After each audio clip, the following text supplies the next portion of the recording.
Welcome, boys and girls and parents, to the Grace Fellowship Kids eCampus. Join us today for story time as we read Man's Garden Home. And please share this with your friends so that they can listen too. Man's Garden Home. Somewhere amid all the wonder and beauty of the world which he had created, the Lord God planted a garden eastward in Eden, and there he put the man whom he had formed. Have you ever planted a garden? Exciting, isn't it? Especially in the springtime when you sow seeds and wait for the little green shoots to come up, and how thrilling it is when the flowers begin to bloom, the corn ripens, and the cabbages and heads of lettuce get fat and hard and ready to eat.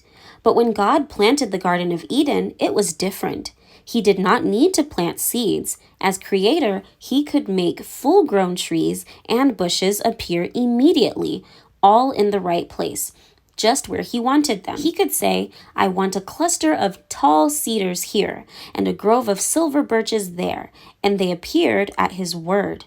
He could call for a hill to be covered with pines, another with redwoods, and another with oaks, and it was so. He could call for a valley to be carpeted with yellow buttercups, another with scarlet anemones, and another with sweet-smelling hyacinths, and it was so.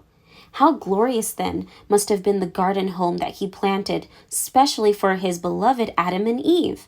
We can only imagine its splendor as we think of some of nature's wonderlands that we know and love today. Notice that God did not build them a palace, though he had made them king and queen of the world.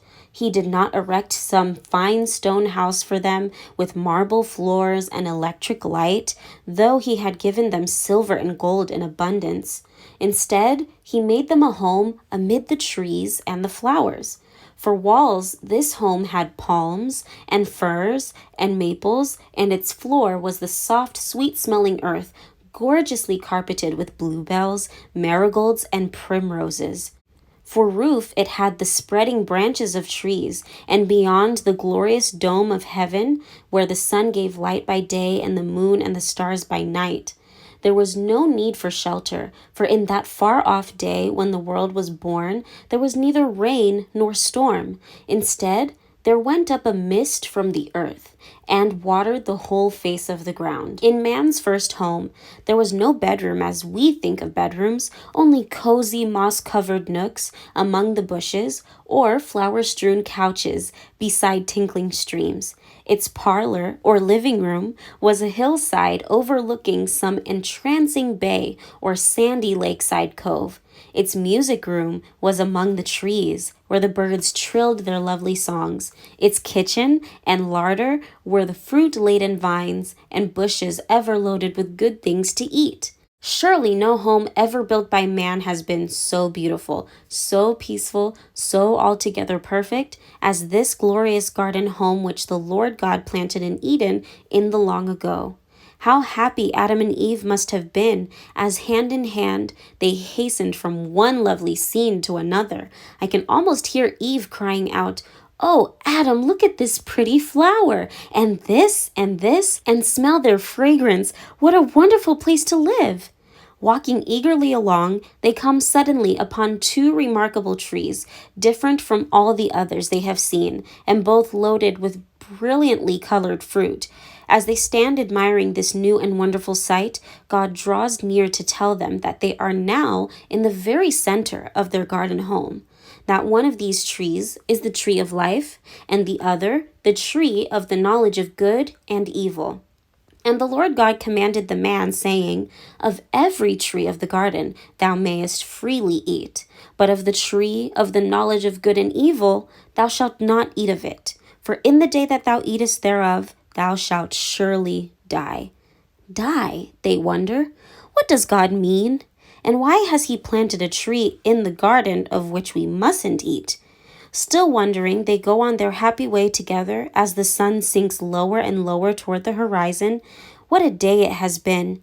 With its dawn, the animals came leaping out of the earth at the call of their Creator. Then he made man in his own image, after his likeness. At last, crowning all, with infinite wisdom, love, and understanding, he fashioned his most beautiful and perfect work, a woman.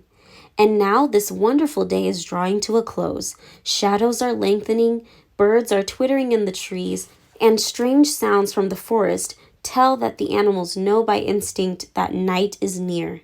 Gazing westward at the blazing glory of the sunset, Adam and Eve stand awestruck as the sky is filled with wondrous colors and a new beauty glows from every tree and flower. What can be happening, they wonder? Is their beautiful world coming to an end so soon? But God whispers to them, "This is but the sunset. Watch for the glory of the dawn." And God saw everything that he had made, and behold, it was very good. It was very, very good.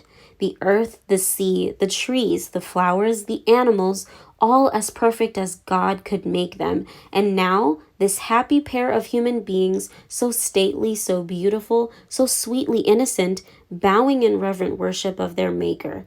What more could even he desire? Creation is complete. God's work is done. His purpose of love is fulfilled. No wonder heaven rings with his praise as once more the stars sing together and all the sons of God shout for joy. Thank you for watching, Aaron and Elsie, Samora and Ariana, Clifford and Sean. Share this with your friends so that they can listen too. Bye-bye. The fruit of the spirit's not a coconut.